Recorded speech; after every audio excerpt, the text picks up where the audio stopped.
오늘 말씀 제목을 일상 속에서 회개할 수 있는 기회라고 정했는데요. 이 제목을 하기 전에 원래 하고 싶었던 제목은 일상 속에서 하나님과 친밀해지는 방법이라는 제목이었습니다. 신앙서적 중에 나의 연인 주님과의 친밀한 사귐이라는 신앙서적이 있는데요. 이 신앙서적에 한 부분에 친밀함의 가치에 대해서 나옵니다. 거기 이렇게 기록되어 있습니다. 회개 없이 하나님과 친밀함은 불가능하다. 이제 우리가 회개하면 주님과 친밀해지고 또 친밀해지기 위해서는 죄에서 돌이키는 회개가 반드시 선행되어야 합니다. 그래서 그렇게 우리가 회개한다는 것은 매우 감사하고 행복한 일입니다. 우리가 일상 속에서 회개하는 다양한 순간들이 있는데요. 우리가 기도할 때 우리 죄를 깨닫고 회개하기도 하고, 또 말씀 가운데 회개하기도 하고, 또 어떤 사건 앞에서, 또 어떤 사람의 권면 앞에서 우리는 성령님의 역사로 말미암아 죄를 깨닫게 되고 그 죄에서 돌이키는 결단을 하게 됩니다. 반드시 성령님의 역사가 있어야 우리가 회개하게 되는데요. 오늘 본문의 말씀에서는 우리가 일상 속에서 겪는 인간관계 속에서 회개할 점을 찾을 수 있음을 말해주고 있습니다. 바로 우리가 타인의 티를, 형제의 티를 발견하게 되었을 때입니다. 특히나 그 티를 보고 어떤 연약한 점, 단점, 개선해야 될 그런 점들을 보고 나의 반응이 그 영혼을 위해서, 형제를 위해서, 그 사람을 위해서 기도해 주기보다 비난하는 것을 선택하게 된다면 우리는 더욱더 그 부분이 내가 회개해야 될 점임을 알 수 있습니다. 우리는 남의 티를 비난하게 될 때 나에게는 그러한 점이 없는지, 또는 현재는 그러한 점이 없지만 과거에는 그랬던 적이 없는지, 그리고 내가 하나님 앞에 어떤 존재인지를 기억해야 합니다. 시편 19편 12절에도 시편 기자가 이렇게 고백해요. 자기 허물을 능히 깨달을 자 누구리요? 나를 숨은 허물에서 벗어나게 하소서. 이처럼 우리 사람은 타인의 잘못된 점은 쉽게 발견하지만 자기 자신의 허물은 발견하기가 어렵습니다. 그래서 나의 죄를 깨닫게 되는 것이 은혜인데요. 우리가 죄를 깨달을 때 성경을 읽다가도 어떤 그 사람의 그 인물의 감정이입이 될 때, 그리고 역지사지의 그런 감정을 경험할 때 우리는 더욱더 나의 죄를 이렇게 깨닫게 됩니다. 그래서 내가 누군가를 굉장히 비난하거나 안 좋게 생각했는데 사실은 내가 그런 허물이 있는 사람이라는 걸 성령님께서 깨닫게 해주시면 주님 앞에서 겸허하게 되고 주님 앞에서 죄인임을 고백하게 됩니다. 본문은 우리에게 어찌하여 형제 눈 속에 있는 티는 보고 너의 눈 속에 있는 들보는 깨닫지 못하느냐고 말합니다.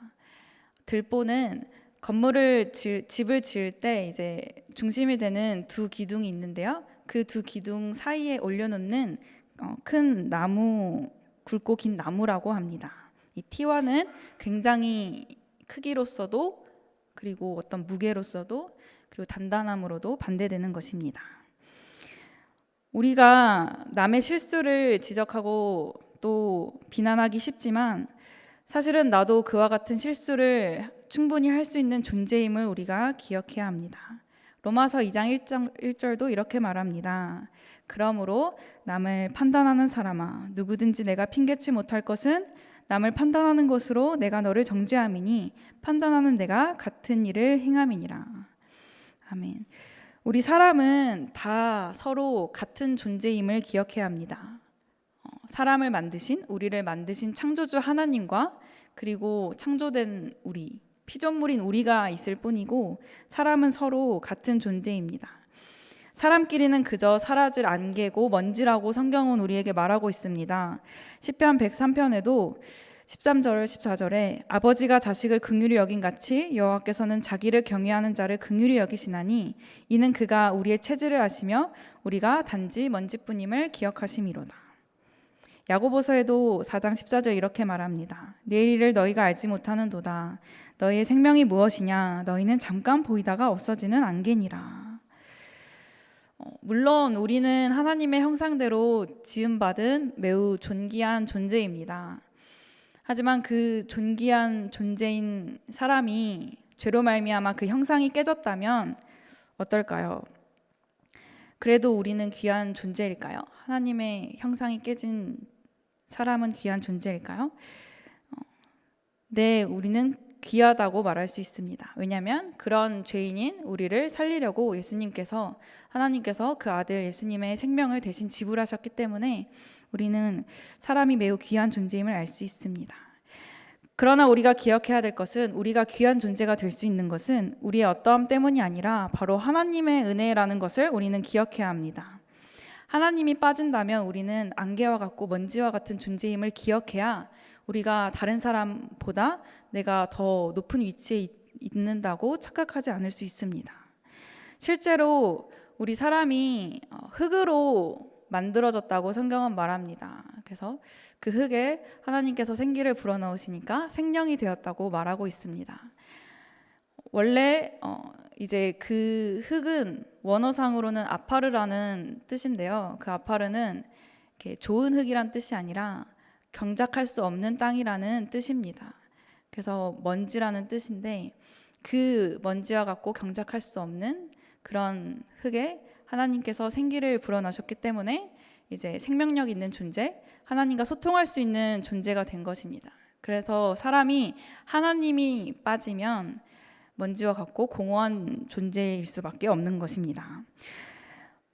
그런데요, 사람들은 마치 나와 너 사이에는 격차가 있는 것처럼 행동하는 것을 우리가 많이 발견할 수 있습니다. 돈을 가지고 그 격차를 만들기도 하고 어떤 권력이나 문화, 경험 등으로 그 격차를 만드는 걸 볼 수 있습니다. 나는 돈이 많은데 너는 돈이 없다. 또는 나는 이런 걸 누릴 권력이 있고 너는 없고, 나는 이런 문화에 살고 있지만 너는 그 문화를 이해할 수 있는 지식이 없다. 이렇게 격차를 만들고 있습니다. 그런데 우리가 생각해 볼 점은요, 우리 신앙도 그렇게 되면 어떻게 될까요? 나는 이만큼 하는데 왜 당신은 이만큼 하지 못합니까? 마치 내가 하나님인 것처럼, 나는 하나님의 도움 없이도 마치 할 수 있었던 것처럼 우리가 생각할 때가 있습니다. 나는 이런 것도 하는데 왜 당신은 하지 못하느냐? 여러분도 한 번쯤은 이런 생각을 해보셨을 것 같습니다. 사실 저는 너무 많이 해봤습니다. 처음에는 하나님의 은혜 때문에 내가 이러한 은혜를 누릴 수 있다는 것을 기억하지만 시간이 흐를수록 마치 나는 할 수 있는데 그 사람은 못하는 걸 볼 때 왜 그렇게 못하는 거지? 뭐 이렇게 판단해 버리고 맙니다. 그래서 내가 무언가를 할 수 있다면, 특히나 더 잘할 수 있다면 그것은 하나님의 은혜임을 우리가 고백해야 합니다. 오늘의 말씀의 이해를 돕기 위해서 하나님께서는 어떻게 저한테 들보를 발견하게 하시는지 사례를 좀 들어보겠습니다. 초등부 예배를 드리면 우리 아이들이 이제 예배에 집중하지 못하는 모습을 보일 때가 있습니다. 그러면 저는 당연히 예배에 집중할 수 있도록 그들을 도와줘야겠죠. 그래서 장난치고 있을 때 그러면 안 된다고, 우리 예배에 집중해야 한다고, 지금은 하나님께 드리는 예배라고 이렇게 권면하고 선생님들과 같이 가르쳐 줍니다. 그런데 그런 말을 함과 동시에도 저도 스스로 우리 아이들한테 내가 예배에 집중해야 된다고 말하면서 나는 예배를 어떻게 드리고 있을까? 내가 아이들한테 이렇게 말할 만큼 하나님 앞에서 좋은 예배자인가 하는 생각이 듭니다. 나부터 바꿔야 되지 않을까? 아이들이 정말 예배를 잘 드릴 수 있도록 내가 지도하고 가르쳐 주려면 내가 먼저 바뀌어야 되지 않을까 하는 찔림을 성령님께서 주십니다. 그리고 또 때로는 아이들이 이제 또 어떤 아이들인지는 여러분 추측 안 하셔도 돼요. 우리 아이들도 다 똑같은 죄인이기 때문에 뭐 누구 한 명 특정 인물만 그런 게 아니라 모두가 그런 모습이 있는 것을, 또 저 또한 그런 모습이 있는 것을 날마다 발견을 하고 있습니다. 어떤 또 상황에서는 이제 불평하고 또 때로는 미워하는 말 또는 욕을 하는 말을 이제 들으면 제가 우리 그런 말 쓰면 안 된다고, 예수님께서 그 말은 기뻐하시는 말이 아니야, 이렇게 알려주죠. 근데 그 순간에도 아이들은 사실 이제 솔직해서 숨기지 않을 뿐이지 나는 속으로도 그렇게 욕할 때도 있고 또 다른 상황 속에서 불평할 때도 있는데 좀 내가 잘해야 되겠다. 우리 아이들을 정말 고쳐주려면 나부터 내 언어 습관이 바뀌어야겠다. 이런 생각을 하게 하십니다. 어느 날은 전도하는 시간이 있었는데 한 아이가 이제 부담이 되었는지 그 자리를 이렇게 잠깐 떠나 있었어요. 그래서 그것을 나중에 알게 되고서는 그러진 않아도 됐었는데 그냥 말했으면은 괜찮다고 뭐 전도사님이 함께 가자든지 아니면은 너무 그래도 힘들면 안 가도 된다고 이렇게 해줬을 텐데 그냥 자리를 떠났던 걸 보고 좀 안타까운 마음을 가진 적이 있습니다. 그리고 때로는 조금 이해하지 못하는 마음을 가진 적이 있는데요. 근데 얼마 후에 제가 이제 성령 충만하지 못할 때 엘리베이터를 탄 적이 있습니다. 그래서 엘리베이터를 탈 때 하나님께서 이전에 이미 제가 이웃을 전도하기를 원하는 마음을 주셨기 때문에 엘리베이터를 타면은 전도지를 드린다거나 아니면 전도할 때 사용되는 이렇게 간식을 드린다거나 이런 그런 시간들을 보냈었는데 이제 성령 충만하지 못할 때는 전도가 되게 부담이 되었기 때문에 그래서 이제 엘리베이터를 혼자 타고 싶은 거예요, 제가. 그래가지고 이제 멀리서 이웃분이 뭔가 오는 것 같은 느낌이 드는데 오늘은 그냥 빨리 올라가고 싶다 하고서는 이제 그 엘리베이터 닫힌 버튼을 조금 급하게 눌렀어요. 근데 그 순간 불현듯 우리 그 아이가 떠오르는 거예요. 그 전도가 부담돼서 자리를 떠났던 아이가. 그래서 그 모습이 그냥 그 아이의 모습이 아니라 하나님께서 나를 보여주신 것이구나라는 것을 깨닫게 되면서 주님께 그런 저의 솔직한 모습을 고백하게 되었습니다. 그리고 얼마 전에는 어떤 사람이 되게 왜 그럴까 하면서 이해가 안 되는 모습이 있었어요. 어떤 모습이었냐면 어떤 일 때문에 이렇게 되게 울고 그런 울고불고 하는 그 모습에 제가 되게 이해를 못했었어요. 그럴 것까지 있나?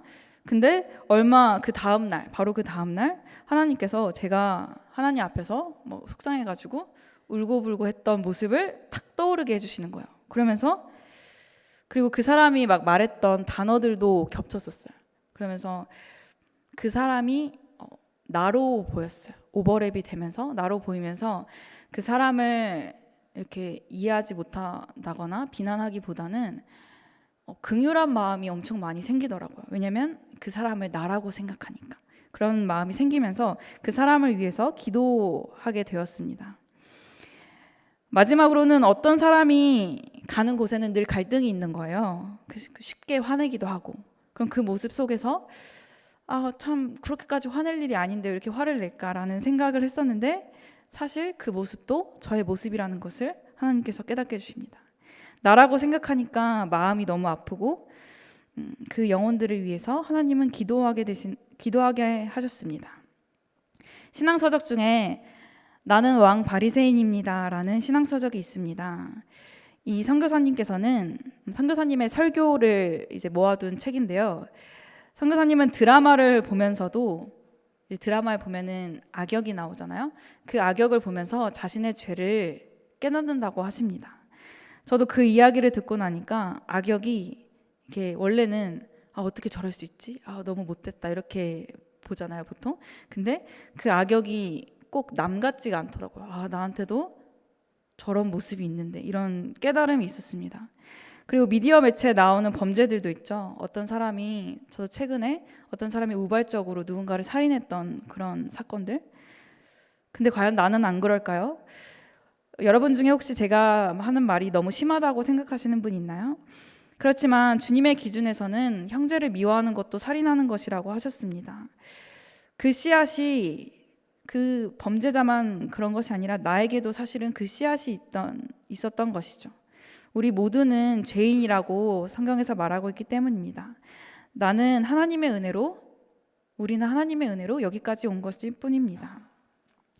우리가 누군가를 긍휼함 없이, 물론 분별은 필요합니다. 뭐가 옳고 그른 건지 분별은 당연히 필요하죠. 하지만 긍휼함 없이 비난하면요, 아무것도 해결되지 않는 것을 볼 수 있습니다. 오늘 성경에서도 들보가 있는 사람이 아무리 다른 사람의 티를 빼려고 한들 당연히 뺄 수 없겠죠. 오히려 그 큰 들보가 눈에 있는데 오히려 자신이 더 아프게 되겠죠. 남을 비난하면 나도 힘들고 남도 힘들고 그리고 그것을 듣고 계시고 보고 계신 하나님도 매우 힘이 드십니다. 왜냐하면 하나님은 우리의 심령을 감찰하시는 분이라고 하셨습니다. 우리가 사랑 없이 그를 보고 있는지, 아니면 그 은혜를, 하나님께 받은 은혜를 잊어버린 채 비판하고 비난하고 있는지 하나님이 가장 잘 아십니다. 우리도 사실은 예수님을 죽게 한 비난받아 마땅한 죄인인데 하나님의 긍휼과 자비로 구원받은 것이기 때문입니다. 오히려 반면 내가 그 사람의 연약한 점을 두고 기도해주면 나도 살게 되고 그 사람도 살게 되고 하나님도 기뻐하실 수 있습니다. 우리가 겪고 있는 수많은 인간관계 속에서 나의 회개할 점을 발견하고 하나님이 내게 그토록 원하시는 회개를 한다면 하나님께서 얼마나 그 상황을 기뻐하실까요? 또 내가 먼저 그 어떤 부분을 회개했다면 우리는 그 사람을 긍휼함으로 바라보게 되고 그 사람이 그 죄에서, 연약함 가운데서 정말 빠져나오기를 바란다면 그 사람을 위해 기도해 줄 것이고, 또 기도하고 건면하게 되면 당연히 사랑으로 건면하게 될 것입니다. 우리는 다 주님의 헤아림을 받은 사람입니다. 그렇기에 누군가를 헤아린다는 것은 주님의 마음을 가지고 보는 것입니다. 다른 사람의 잘못을 발견했을 때 그것을 나의 들보로 여길 수만 있다면 우리는 일상 속에서 얼마나 많은 회개할 점들을 찾을 수 있을까요? 우리 일상의 인간관계로 받는 스트레스는 훨씬 감소할 것이고, 그리고 내 삶에 왜 이런 일이 일어났냐 하는 알 수 없는 질문들도 감소할 것입니다. 주님께서 바로 나를 변화시키고 변화된 나를 통해 또 다른 사람도 긍휼과 자비 가운데 변화시키기 원하시기 때문입니다. 우리는 그렇기에 더욱더 많은 긍휼을 베풀게 될 것이고 그 결과 더욱더 주님과 친밀해질 것입니다. 우리 교회의 2023년 표어를 다시 한번 기억해 보길 원하는데요. 구원의 은혜를 기억하며 서로 사랑하는 교회입니다. 이제 2023년도 어느덧 4개월이 다 되어가고 있습니다. 구원의 은혜를 기억하며 서로 사랑했던 순간이 더 많나요? 아니면 어느덧 은혜를 잊어버리고 표현을 안 했을지라도 알게 모르게 서로 비난했던 순간들이 많으신가요? 요즘 여러분의 눈에는 어떤 사람의 모습이 유독 보이고 계신가요? 그 사람의 단점을 발견했을 때 헤아려주며 기도해주는 것은 우리 주님이 원하시는 것이고, 비난하는 것은 사단이 원하는 것일 겁니다. 우리는 주님이 원하시는 삶을 살기 원합니다. 우리가 누군가를 미워해버리면 우리 눈이 멀어진다고 말하고 있습니다. 내가 먼저 그 티를 발견했을 때 회개하고 나면 우리 눈은 주님의 마음으로 밝아질 것이고, 그때서야 그 형제의 그 티도, 연약함도 자연스럽게 변화될 것입니다. 관계 속에서 우리가 회개할 내용을 찾아 주님을 더욱 사랑하고 또 형제를 더욱 사랑하는 저와 여러분이 되기를 소망합니다.